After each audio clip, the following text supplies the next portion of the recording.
What's up, man? What's going on with you? Man, I'm chilling, man, over here in, you know what I'm saying, the neighborhood, smashing this barrels. Before Freddie Gibbs would release an astounding amount of content over his remarkable career, including 4 solo albums, 4 collaborative albums, 8 EPs, and 20 mixtapes. Describe to me in one word or a phrase or something, describing yourself as a rapper. What would that be? Hungry right now, I can tell you that, sure. Before Freddie Gibbs would find himself dropped from 2 labels and yet still managed to persevere and make it big by creating his own independent label. I think that I kind of like carved out a lane like for myself, you know. Before Freddie Gibbs would have over 271,000 subscribers on YouTube, over 425,000 followers on Twitter, and find himself banned from Instagram. After emerging onto the rap scene in the late 2000s, Freddie Gibbs has earned himself a reputation as a rapper with sharp storytelling skills who wasn't willing to shy away from serious subject matter, often shining a light on his hometown of Gary, Indiana, which would serve as the backdrop to a lot of his lyrical narratives. I was born on 17th Virginia Street, man, so in Gary, Indiana. I lived in some spots, so I don't know, man. I could adapt to that. Ain't no problem. If you had told Freddie Gibbs back then that it would take him over 10 years of grinding before he'd find the type of recognition he deserves, including his most recent 2021 Grammy nomination for Best Rap Album, would he have believed you? Well, if he had, he might have just stuck to his earlier ambitions of becoming a pro football player. But trying to carve out a life for himself by hustling drugs on the streets of Gary taught Freddie that he needed to find a way to escape at any cost. It was going on, guys. It's your boy Marlon Palmer back at it again with a brand new video. This one taking a look at the life and times of Freddie Gibbs prior to fame, here for you on Before They Were Famous. Now, we've taken a look at a ton of rappers this past week, including the likes of Tyler the Creator, Earl Sweatshirt, and Amine. So if you dig this video, please be sure to check out some of those videos as well. Don't forget to follow me on Instagram at @DudeMcFly, and let me know who you guys would like to see next in the comments below. Let's get into the story.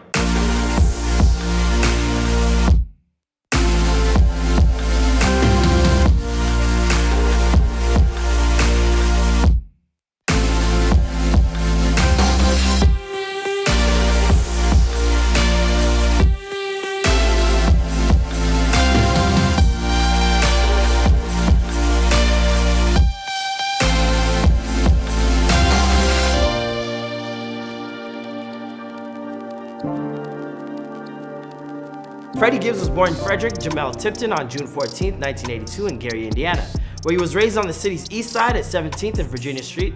As a kid, he loved to watch Tom and Jerry cartoons, which would distract his young self from the complications of growing up in a steel mill town full of street hustlers. Looking back at his youth spent in Gary, Freddie told Vulture, "It's a tough town to grow up in, and you gotta have a heart to stick it out and grow up to come out of there. I bring that blue-collar mentality to everything I do, my work ethic, everything." His mom worked as a postal worker for over 30 years, never taking a day off and often working overtime just to keep her household stable. Watching his mother work so hard influenced Freddie to do the same, something he's taken to calling the Gary mentality. Before a while there, when Freddie was working hard, it meant busting his ass to rob trains. Whenever a freight train would make the mistake of coming to a stop in his hometown tracks, Freddie and a whole bunch of other locals would descend to loot it of its goods, Air Jordans, electronics, socks, shirts, whatever they could get their hands on, really. Like, imagine looting a train for some bread ones and a PS5. Yo, I gotta move to Gary.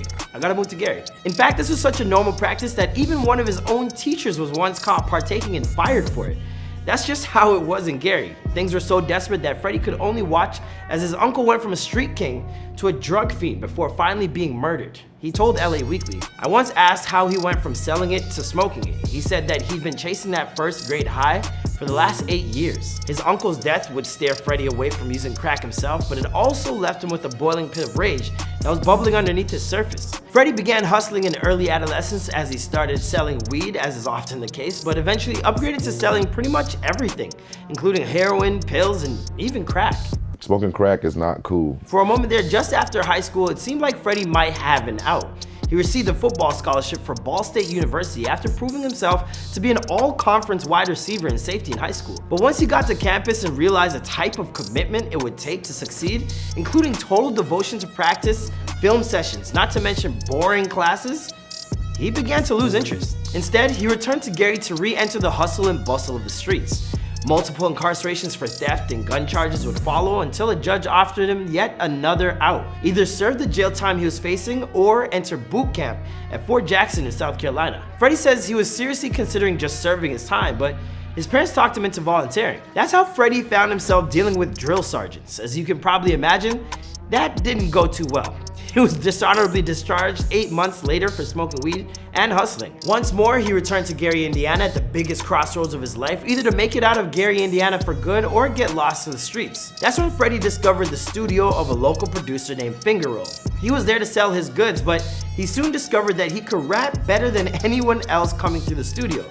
Raised on a diet of acts like Bone Thugs and Harmony, Twista, and Tupac, Freddie had a natural talent for the art form, but it was never something he had really considered as a career choice. But by 2004, he had settled into recording his own tracks and began releasing a series of mixtapes that were both complex and gritty, filling his lyrics with his own honest and compelling autobiographical moments. Eventually, his demos would land in the hands of his eventual manager, Ben Lambo Lambert, who was then an intern for Interscope. He showed the work to his higher-ups, who were impressed and flew Freddie out. As soon as they saw him in the booth performing, they were sold. With a $50,000 advance, Freddie settled in LA to work on his debut album, but more gun charges would lead to a stint in the Twin Towers Correctional Facility. Executives at Interscope began to worry about their investment, doubting their ability to promote Freddie as an artist. In August of 2007, Freddie was released from his contract, and after 2 years of trying to make a real go at it as a rapper, he was left without a college degree or cash. He returned home to Gary once more with his tail between his legs.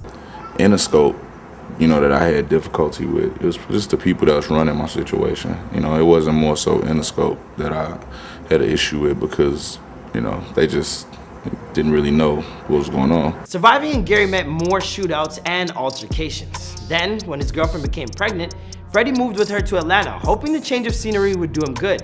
But things only got worse. There was a miscarriage, his car was stolen, and his grandmother passed away. Freddie began to spiral and drugs took a hold of him.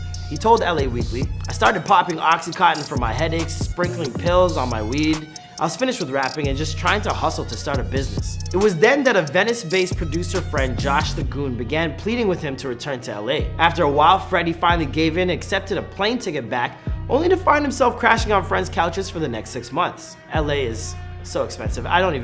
Millionaires crash on couches, all right? Just no big deal. But reunited with his contacts from LA, Freddie began chasing another deal while also recording what would come to be his breakthrough mixtape, Midwest Gangsta Box Frame Cadillac Music. Yeah, I know, it's a mouthful. He dropped that tape in 2009, and it followed up rapidly with his next one, The Miseducation of Freddie Gibbs.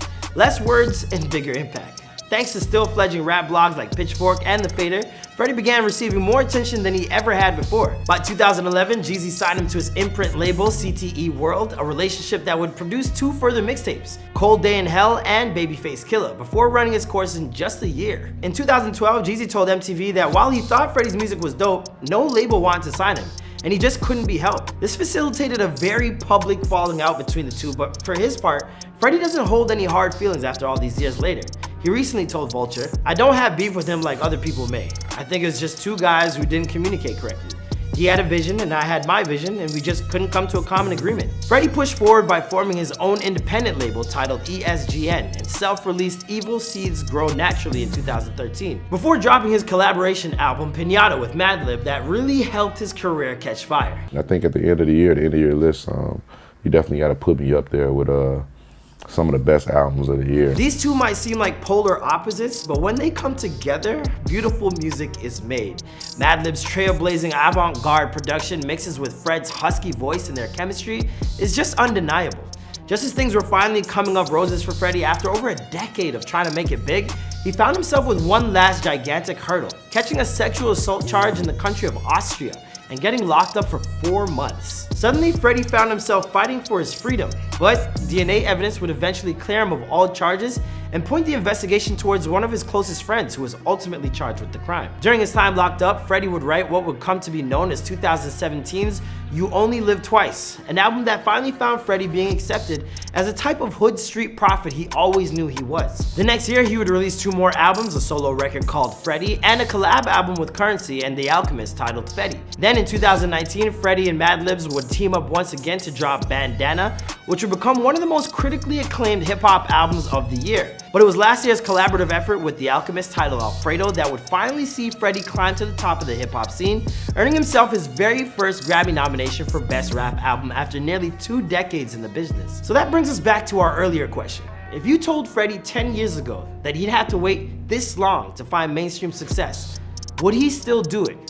He told Vulture, "As had to fall flat real quick and then learn how to take some years and time and a whole lot of effort to get where I'm at. If you would have told me 10 years ago that I was going to have to wait 10 years to be Grammy nominated, I don't know if I would have kept rapping, but the years in between are all learning years. I wasn't ready for the stage that I'm on right now back then, but now I'm ready for it. To be honest, that's probably something of an understatement. But as for the rest of Freddie's story, like whether or not he'll actually go on to win his first Grammy this coming March, well, that's a story for another time, another place. After all, this is Before They Were Famous. What do you guys think of Freddie's pretty remarkable story? Let me know in the comments down below. Don't forget to follow the series on Instagram at Before They Were Famous, and let us know who you'd like to see next in the comments down below. I'll see you guys next video. Bye.